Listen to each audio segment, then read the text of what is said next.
Olá, boa tarde. Veja os destaques de hoje do portal da Assembleia. Deputados debatem sobre implantação do hospital de campanha em Imperatriz e redução do preço do combustível durante a sessão plenária de hoje. Adaptações estruturais na Alema que facilitam o trânsito de pessoas com mobilidade reduzida é comemorada no Legislativo. Médicos chamam a atenção para sintomas gripais que podem ser confundidos com a Covid-19. E veja também na primeira reportagem da série Quilombo Urbano, veja a história de luta pela valorização da identidade de um povo que formou o bairro da Liberdade. É agora no portal da Assembleia.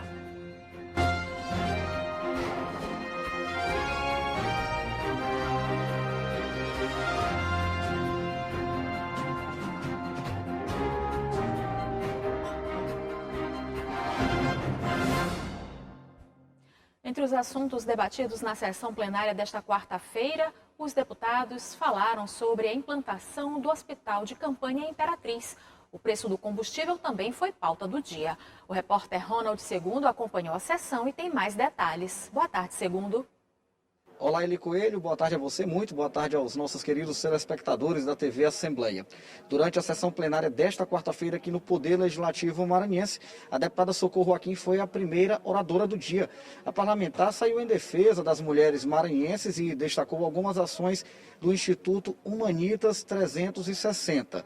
Logo em seguida, o deputado professor Marco Aurélio voltou a falar sobre a região tocantina. O parlamentar anunciou que o Centro de Convenções de Imperatriz será transformado em um hospital de campanha destinado a tratar pessoas infectadas pelo novo coronavírus, em tratamento da Covid-19. Olha, o deputado Adelmo Soares fez críticas à gestão da cidade de Caxias. O deputado pediu melhores investimentos do poder público municipal no setor, principalmente de infraestrutura da cidade. Já o deputado doutor Iglesias defendeu uma ampla discussão em torno da política econômica que estabelece os preços dos combustíveis e pediu ações conjuntas que possam resultar na redução dos valores dos produtos. O deputado Duarte Júnior também tratou sobre o assunto e defendeu um pacote de medidas no sentido de reduzir os preços dos combustíveis e também do gás de cozinha.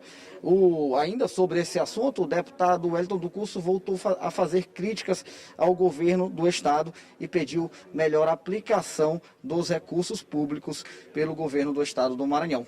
Portanto, Eli Coelho, esses são os principais detalhes da sessão plenária desta quarta-feira aqui no Poder Legislativo Maranhense. Ronald Segundo para a TV Assembleia. Entre os assuntos comemorados no Legislativo está a adequação da Assembleia às normas de acessibilidade. As principais vias de acesso do Legislativo já foram adaptadas. A deputada Andréia Martins Rezende fez um discurso emocionado na tribuna acessível do plenário da Casa. A plenária foi marcada por um pronunciamento emocionado da deputada Andréia Martins Rezende. A parlamentar comemorou a adequação da Assembleia Legislativa às normas de acessibilidade. Andréia Martins Rezende, que é cadeirante, discursou pela primeira vez da tribuna acessível no plenário da Casa. A minha felicidade e pela vez primeira falar da primeira tribuna adaptada da Assembleia Legislativa do Estado do Maranhão. A deputada agradeceu ao presidente da Assembleia Legislativa, deputado Otelino Neto, pela iniciativa e destacou a importância da adequação. É um sentimento de muita alegria e de muito orgulho também, porque essa tribuna adaptada era uma reivindicação antiga. Desde o início do meu mandato, eu sentia muito desejo de ter a minha fala como a dos demais colegas, mas eu não posso deixar de ressaltar a sensibilidade do presidente Otelino, que fez o possível e o impossível para que isso acontecesse e que para todo esse prédio, toda essa casa também estivesse adaptada. Na Assembleia Legislativa, o presidente Otelino Neto autorizou a elaboração de estudos e projetos de engenharia e arquitetura de adequação às normas e recomendações técnicas que têm como objetivo dar condições de acessibilidade ao conjunto de edificações que faz parte do Parlamento maranhense. Hoje, nosso prédio já melhorou muito nesse aspecto, porque a concepção original dele não incluiu à acessibilidade, mas hoje fizemos várias alterações. A pessoa que vem de ônibus, por exemplo, dentro da Assembleia ela já tem condições de locomoção. Pedimos à Prefeitura que fizesse uma intervenção no canteiro central da avenida, para que mesmo aqueles que parem, por exemplo, na parada de ônibus do outro lado da Avenida Jerônimo de Albuquerque, tenham condições de vir à Assembleia sem ter nenhum tipo de obstáculo que a faça depender de uma outra pessoa. A sede do Legislativo Maranhense já passou por adequações em suas principais vias de acesso. No plenário, rampas foram implantadas e uma das tribunas adaptadas para a utilização de cadeirantes e pessoas com mobilidade reduzida. Até mesmo algumas intervenções foram solicitadas pela Assembleia Legislativa à Prefeitura de São Luís, na área externa, nas proximidades do Palácio Manuel Beckmann. Tudo no sentido de oferecer melhores condições de acesso à Casa do Povo. Começamos ali pela entrada da Assembleia, que recentemente fizemos uma rampa de acesso da Avenida Jerônimo de Albuquerque para a Assembleia, destinada a cadeirantes, e as demais dependências da casa, inclusive o plenário. O plenário tem uma área reservada para cadeirantes, né? E agora nós concluímos aí mais uma etapa com a acessibilidade também dos parlamentares e necessidade de uma atenção especial. Também terão uma tribuna acessível. Durante a sessão plenária, parlamentares consideraram um momento histórico para o Poder Legislativo maranhense, destacando a importância das adaptações. Presidente Otelino, parabéns, porque quando esta casa dá voz na devida estatura, na devida posição, a deputada Andréia, ela dá voz a todas as pessoas com deficiência. Parabenizar Vossa Excelência, presidente Otelino, por proporcionar hoje um momento histórico para a Assembleia Legislativa, dando o pronunciamento da deputada Andréia pela tribuna da Assembleia Legislativa. Confesso também que fiquei emocionado ao ver suas belíssimas imagens e parabenizo a deputada Andréia pelo esse discurso corajoso. A sua fala fez todo o plenário silenciar, mas ao mesmo tempo fez o povo do Maranhão entender que nesta casa passou uma pessoa, Andréa Rezende, defendendo o interesse de pessoas que tanto precisam do apoio desta casa. E veja no próximo bloco como diferenciar sintomas gripais do novo coronavírus. E o primeiro capítulo da série que conta a história do maior quilombo urbano do Brasil, o bairro da Liberdade, em São Luís. O Portal volta já.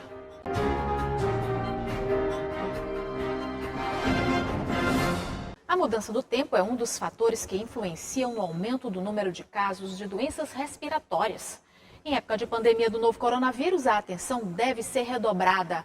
Mas é importante lembrar que os sintomas da Covid-19 são bem parecidos com os da gripe comum. Por isso, é importante o acompanhamento médico para garantir um diagnóstico e tratamento corretos. Tosse, congestão nasal, dor de cabeça. Esses sintomas podem se manifestar em um simples quadro de resfriado, gripe ou a temida Covid-19. Mas para fechar o diagnóstico, o paciente precisa ficar atento. Afinal, os sintomas são muito parecidos. Segundo a médica doutora Rosana, uma das principais diferenças está na duração dos sinais apresentados pelos pacientes. A variante nada mais é que uma mutação na proteína do vírus, né, do genoma viral. Alterou e ela faz dois tipos de alterações. Uma que facilita a contaminação, ou seja, ela aumenta a infectividade, um poder de propagação muito maior. Então, por conta disso, muitas pessoas vão ser infectadas. E a outra forma é que ela altera o sistema imunológico. Então, você não tem condições de responder adequadamente à forma da variante, à forma do coronavírus, né? A infecção. Então, assim, isso que preocupa a gente, né? Isso que você não consegue, assim, às vezes foge o controle, até o controle clínico. A médica afirma que a nova mutação da Covid-19 consegue até mesmo driblar o sistema imunológico e evoluir rapidamente, levando o paciente para a internação. Sabe que ela tem uma propagação maior, porque tem uma infectividade muito maior. Isso favorece que muitas pessoas podem ser contaminadas e isso vai fazer, logicamente, um aumento da morbidade e da mortalidade por conta disso. E a chegada da vacina contra o novo coronavírus reacendeu a confiança no combate à Covid-19. Veja agora mais um depoimento de quem recebeu uma dose de esperança.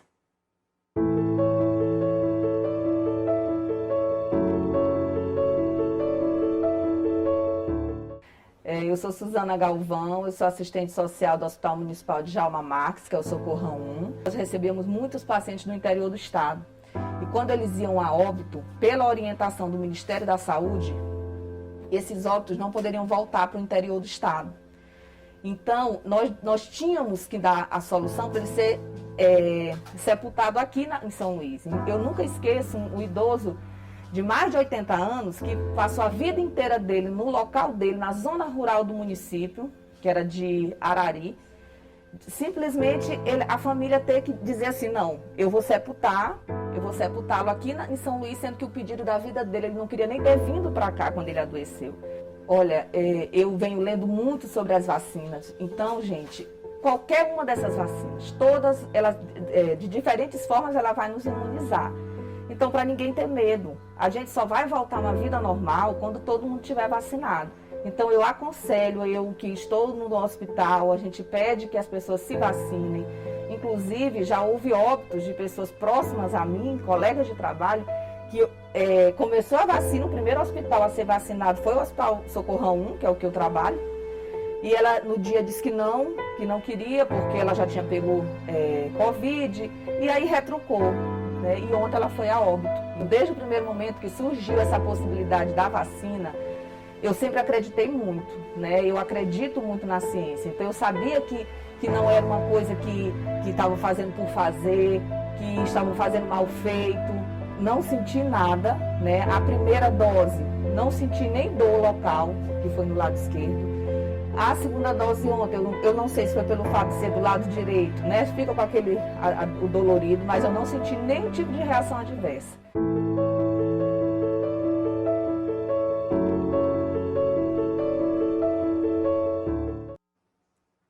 Termina hoje o prazo para que os candidatos pré-selecionados na segunda chamada do programa Universidade para Todos, o ProUni, compareçam às instituições de ensino para confirmar as informações declaradas e façam a matrícula para o primeiro semestre de 2021.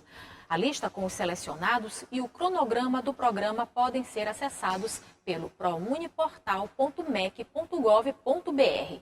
Quem não for selecionado pode se inscrever na lista de espera nos dias 1º e 2 de março. A partir de hoje, você vai acompanhar uma série de reportagens que contam como o maior quilombo urbano do Brasil se ergueu, valorizando sua luta, cultura e valores de uma identidade. Agora você vai ver como surgiu o bairro da Liberdade, em São Luís.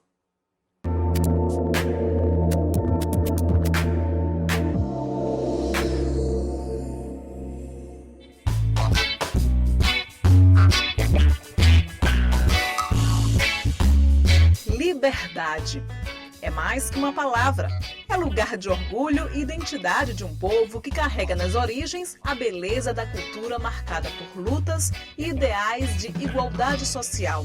É o lugar onde Alberto nasceu, se criou e pretende seguir a vida. No braço, a tatuagem resume o que para ele significa liberdade. Essa paixão surgiu por uma coisa chamada saudade. Eu estava no Rio de Janeiro, trabalhando pela Força Nacional, e um dia eu fui em um tambor na casa de Arlindo Cruz, lá em Madureira. E eu me lembrei da música dele, Liberdade, Meu Lugar.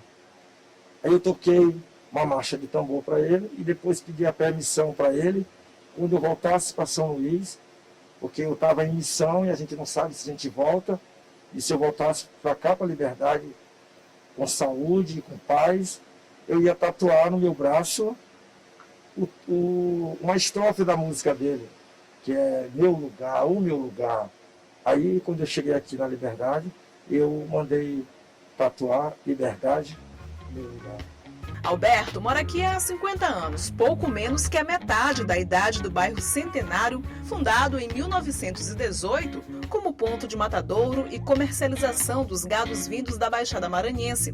Atividade que durou décadas e contribuiu para a habitação da área. É impossível falar da história do bairro Liberdade sem falar do matadouro, fundado em 1918. Aqui chegavam das embarcações vindas do interior do estado os gados que eram comercializados na capital.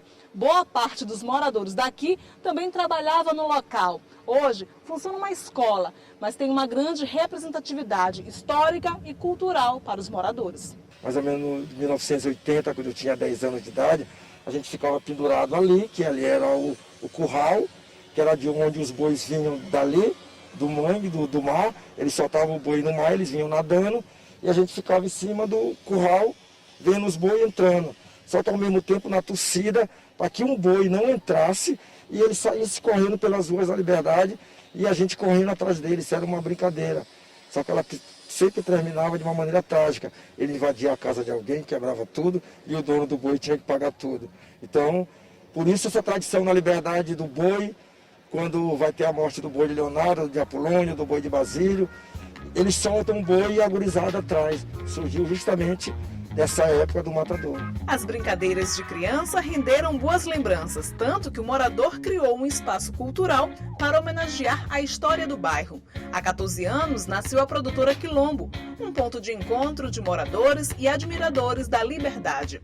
Na parede, os desenhos ilustram o começo, palafitas, embarcações e a cultura do povo africano que sempre predominou por aqui. O tambor de crioula, a capoeira, o bumba meu boi, o divino Espírito Santo e o reggae de Bob Marley. E olha que interessante, aqui na Casa de Cultura o Alberto criou um espaço especial para relembrar as casas antigas do início do século passado, quando o bairro Liberdade foi fundado. Olha só, utensílios domésticos bem antigos, casa de taipa.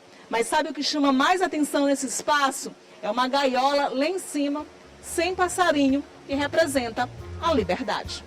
Liberdade que Herbert encontrou aqui para expressar seu talento artístico.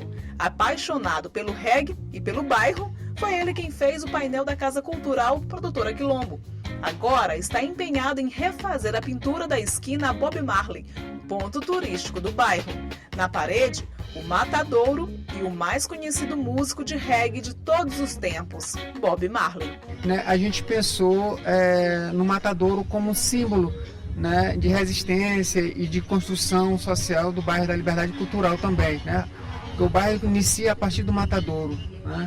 E a partir daí, sim, que os poderes públicos, enfim, que o bairro é constituído, e a gente tem essa gama de cultura aqui dentro da Liberdade. Herbert chegou, seu bedel nunca saiu. No peito, ele carrega o orgulho de ter nascido na Liberdade. Fala do bairro com a propriedade de quem vive aqui há 63 anos desde que nasceu. Deus não deixa eu sair daqui, só como ele me puxar mesmo aqui outra hora, tá? Tudo bem, eu vou. Mas, o que a Liberdade tem de tão especial?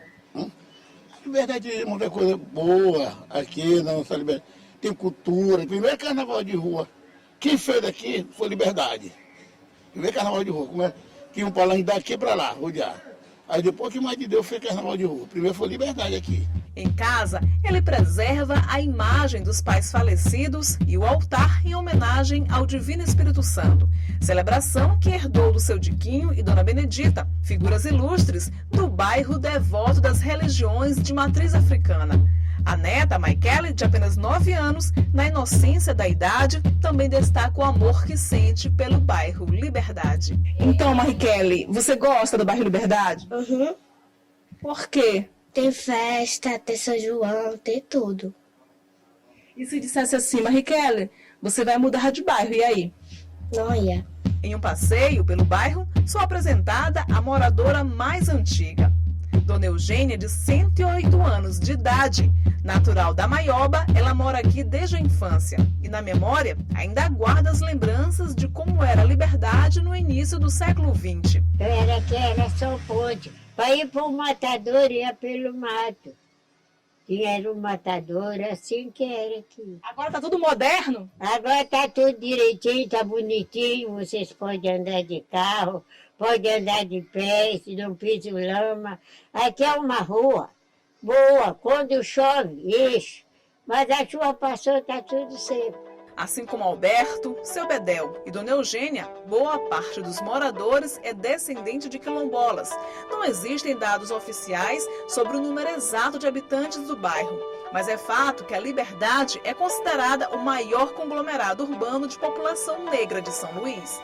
A origem, as histórias dos moradores, a cultura de um povo que mantém as tradições, as danças, músicas e religiões de matriz africana trouxeram o reconhecimento do território como o primeiro quilombo urbano do Maranhão, título conquistado em 2019. Há uma grande concentração de negros remanescentes de áreas quilombolas da região da Baixada Maranhense que se concentraram aqui no território, inicialmente no processo de ocupação, nos meados de 1960, com a construção dos polos habitacionais, e principalmente o fluxo maior na década de 80 com o projeto para morar. Então, esses negros, esses remanescentes, trazem consigo sua história e sua memória, seu próprio modo de vida, e se adaptam à vida da liberdade. Então, nós podemos considerar, sim, um espaço ocupado por negros remanescentes de quilombo e sua descendência. Então, é a maior área de concentração de negros que trazem um estilo próprio, tradicional de vivência na comunidade. O território possui mais de 23 mil famílias e agrega ainda os bairros próximos, Camboa, Fé em Deus e Diamante. Hoje é considerado o maior quilombo urbano do Brasil, rico em manifestações culturais que reafirmam as tradições do povo africano. Tradições que enchem de orgulho o coração dos moradores de um local onde não pretendem sair jamais. Eu tenho orgulho, eu não saio daqui para canto nenhum. Foi o lugar que meu pai e minha mãe escolheu para viverem, né? Então esse é o grande amor. Eu quero dar continuidade a esse amor deles. Por isso eu amo a liberdade. Só sai morto. Só sai morto daqui. Todo mundo está mudando, não sai daqui. Só no dia que Deus quiser.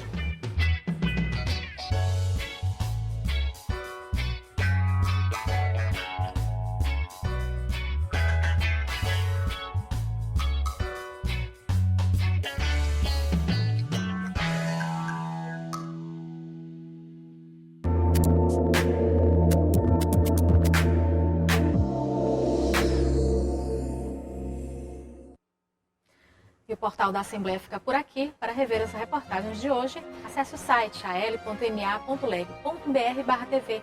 Uma ótima tarde para você. A gente volta a se encontrar amanhã. Até lá!